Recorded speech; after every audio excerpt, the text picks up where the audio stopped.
Let me give you a moment to turn your screens on if you'd like and see who's here. Hi.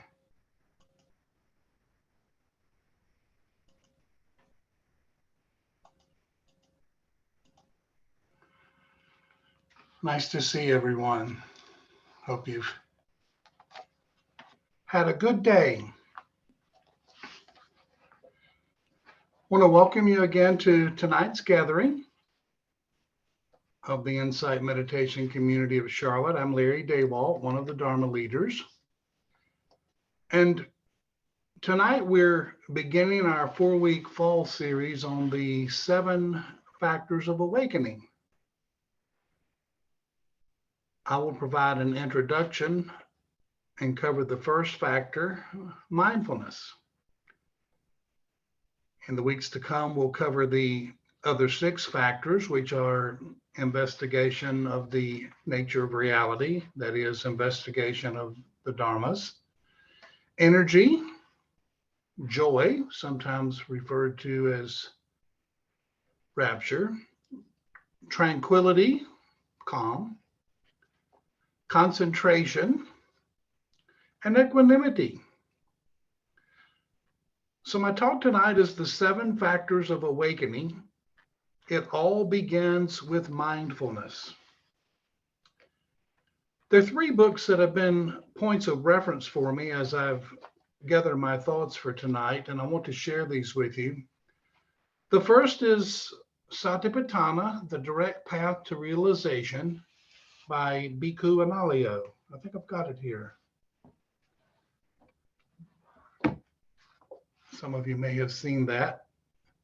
If you're not familiar, it might help you spell the word Satipatthana, because if you start with that word, you can get where you're going. This book is a thorough academic study of the Satipatthana Sutra, a sutta where the 7 factors are found, and we'll be talking more about that. This book was the inspiration for a book by Joseph Goldstein, the co-founder of the Insight Meditation Society and the Berry Center for Buddhist Studies in Berry, Massachusetts, which he entitled Mindfulness, A Practical Guide to Awakening. And this is absolutely a foundational book for the study of mindfulness, and I highly recommend this one. The third book is one of the most popular books by Bhante Gunaratana, Mindfulness in Plain English. So the 7 factors of mindfulness are part of the Satipatthana Sutta, a sutta the Buddha refers to as the direct path to liberation. So let's look at the etymology of the word Satipatthana. Sati, S-A-T-I, is the Pali word most often translated as mindfulness, but it goes deeper than that. It refers to remembering, as in observing and watching various domains of experience, being aware and attentive of them in the present moment. Patthana, the other half of the word, means setting forth as a starting point or foundation. Patthana is an establishment. So together, Satipatthana is translated with terms like foundation of mindfulness, arousing of mindfulness, and even presence of mindfulness.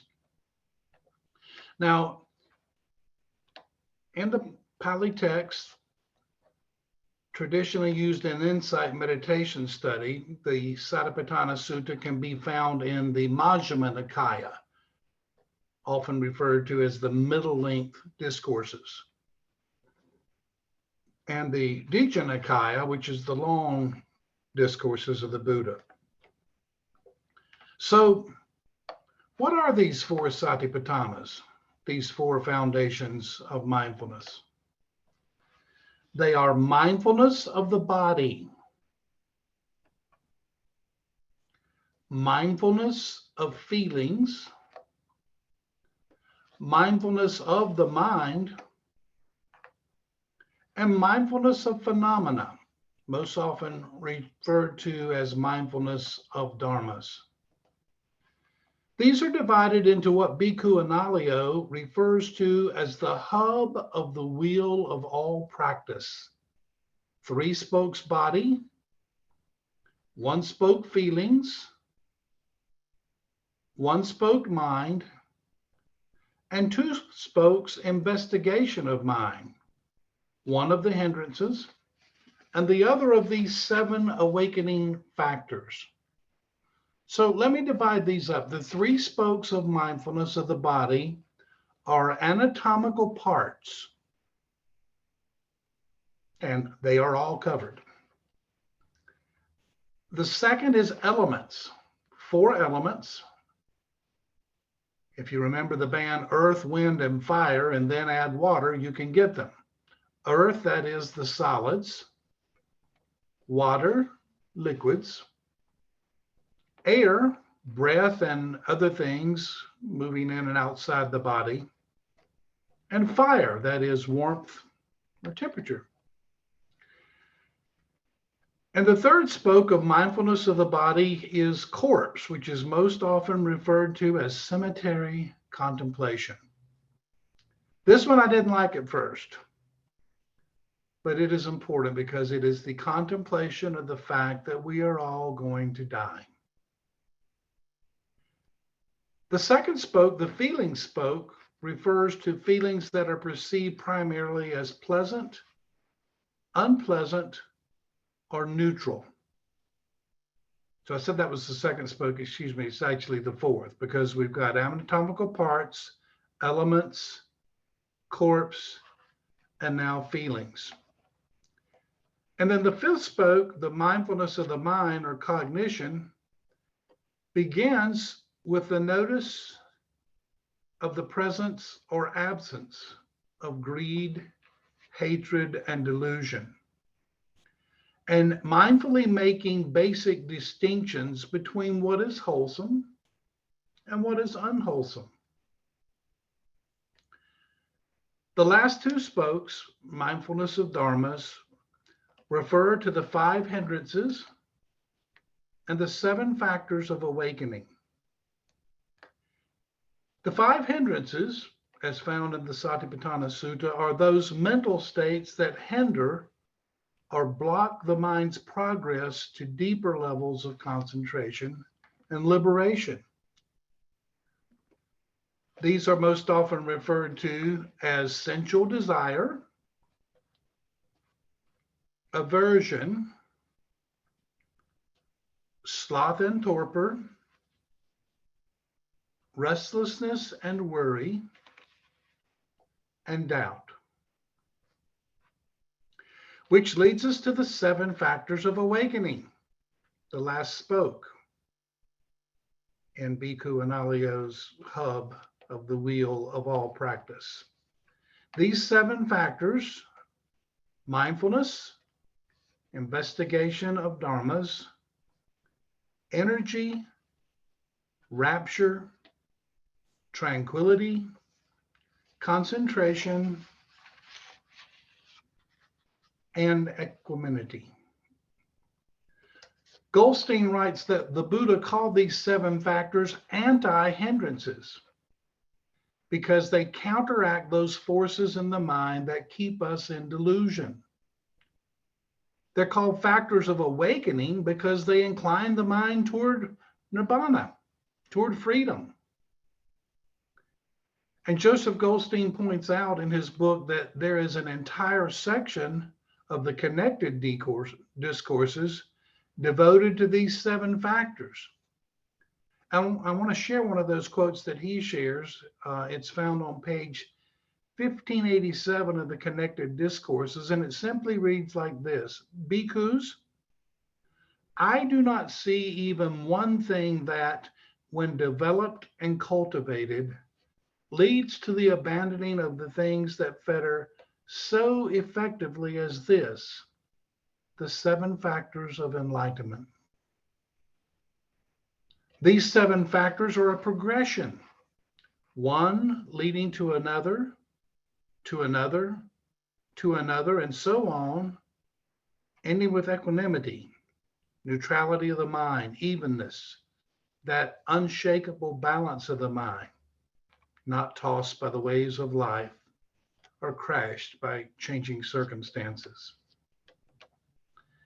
These awakening factors allow one to come alive.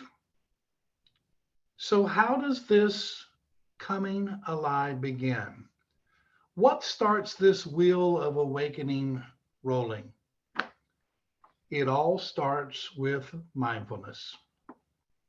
So let's talk about mindfulness for a few moments.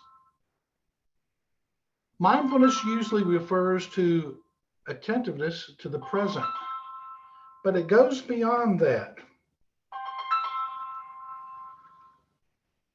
It is awareness that includes seeing without drifting. I remember when I was playing football, my coach telling me to look at him when he was talking to me. I did that, but I distinctly remember one player who will not be named saying to the coach, "Coach, I listen with my ears, not my eyes." And that young man was treated to the opportunity to run 4 laps around the track. Yes, we do listen with our ears, but unless we intentionally engage our senses, we can miss what is right in front of us, not only visually, but in other ways as well, with the other sense gateways: sound, smell, taste, touch, and mind through memory. All this combined gives us the opportunity to be fully present. Mindfulness also comes from an awareness of the time between an action and a reaction. What I find myself working on these days is lengthening the time between a thought and a decision about that thought. As I look at yet another black shirt, do I want this or do I need this? Or pants. Is this a pair I like, or is this a pair I need to buy to replace the ones I got ink on the other day? At this point, the mind is watching itself. I remember a quote, I think it was from a Jack Kornfield book, that said, "If you want to find out what your mind is like, sit down and watch it." As some of you are aware, I'm a bit of a bookworm when it comes to the practice. I love books about the Dharma, and I read them and listen to them whenever I can. But over the years, I've gained an ever increasing appreciation and love of the practice of meditation. Learning about the arising and passing of the breath, the arising and passing of thoughts, the arising and passing of all phenomena. This arising and passing presents as opportunity to see in terms of remembering what is wholesome and what is unwholesome. And in that regard, mindfulness serves as a significant moral compass. Mindfulness is like a guard, a watchman. It helps us balance our decisions in such a way that we have an opportunity to perhaps reflect on the consequences of our action before we actually act. I can think of many, many, many times in my life when I wish I had known about and practiced mindfulness. But you run into walls when you try to move forward while looking back. So I'm going to go forward. I'm going to press on. Another important aspect of mindfulness is its close association with wisdom, the simple awareness of things as they are. Again, in his book on mindfulness, Joseph Goldstein recalls a haiku by a person named Basho that captures the quality of simple awareness of things.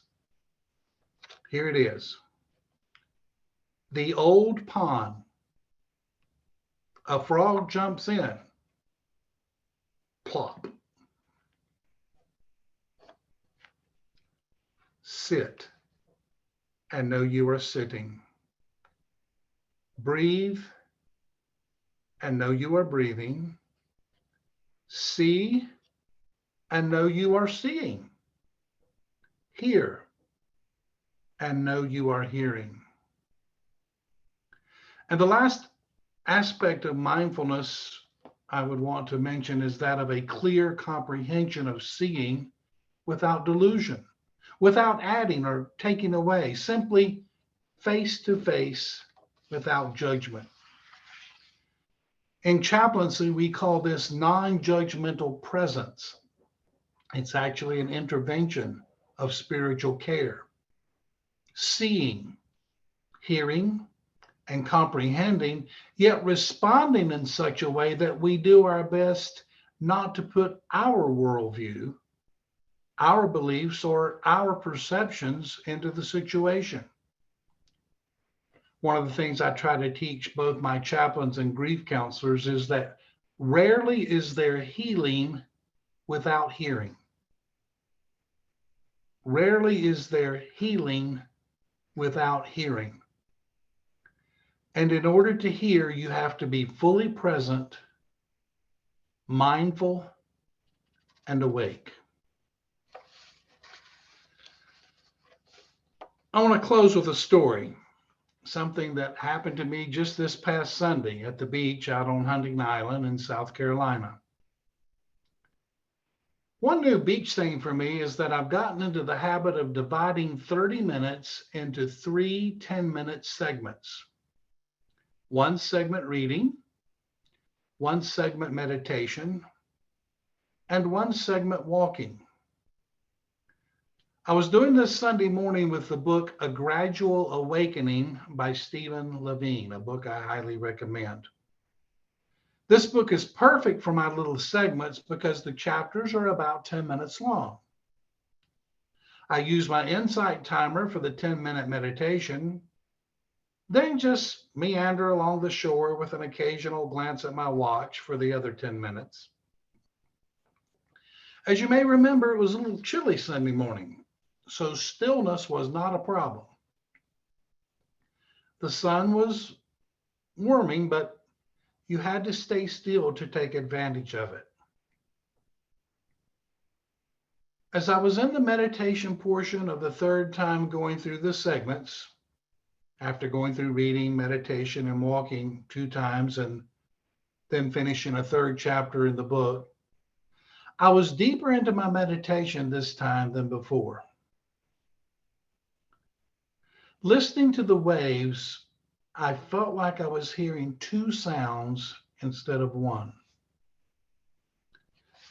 I heard the gentle waves just a few feet from me, but there was another sound coming off to my left, and I was pretty sure it was the sound of waves crashing against some rocks.